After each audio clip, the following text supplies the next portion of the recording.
दोस्तों जो आज की हमारी कहानी है ना बड़ी ही कमाल की होने वाली है क्योंकि ये कहानी कोई 1 या 2 या 10 दिन पुरानी नहीं है।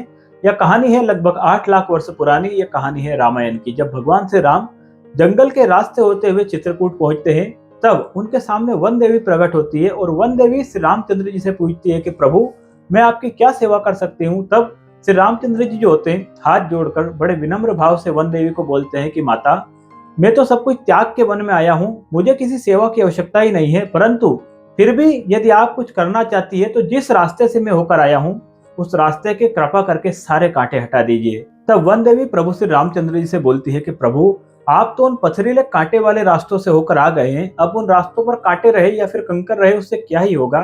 तब प्रभु श्री रामचंद्र जी वन देवी से बोलते हैं कि हे माते उस रास्ते पर आज नहीं तो कल मेरे कलेजे का टुकड़ा मेरा भाई मेरा भरत मुझे ढूंढते हुए चित्रकूट तक जरूर आएगा और मैं बिल्कुल भी नहीं चाहता हूँ कि मेरे भाई को वो पथरीले रास्ते और वो कांटे मिले। तब वन देवी जो होती है प्रभु श्री रामचंद्र जी से बोलती है कि प्रभु आपके भाई का शरीर इतना कोमल है जो उन कांटों से उन पथरीले रास्तों से घायल हो जाएगा। तब जो प्रभु श्री रामचंद्र जी होते हैं वो बोलते हैं कि हे माते मेरा जो भाई है वो तो वज्र के समान कठोर है, यदि इंद्र का वज्र भी आकर उससे लग जाए ना तो इंद्र का वज्र भी टूट जाए, परंतु हे माते जब मेरा भाई उस रास्ते से आएगा और वह यह देखेगा कि मेरा जो भैया है वो इस ककरीले रास्ते से इस कांटे वाले रास्ते से गुजर कर गए हैं, तब उसका हृदय व्यतीत हो जाएगा और उसका पूरा हृदय घायल हो जाएगा, वो बड़ा दुखी होगा और वो फूट फूट कर रोने लग जाएगा। और मैं कभी भी नहीं चाहूंगा कि जो मेरा भाई है मेरा कलेजे का टुकड़ा है मेरा भरत है उसका हृदय द्रवित हो, उसका हृदय घायल और वो फूट फूट कर रोए। इसलिए हे माते उस रास्ते के कृपा करके सारे कंकर और सारे पत्थर और सारे कांटे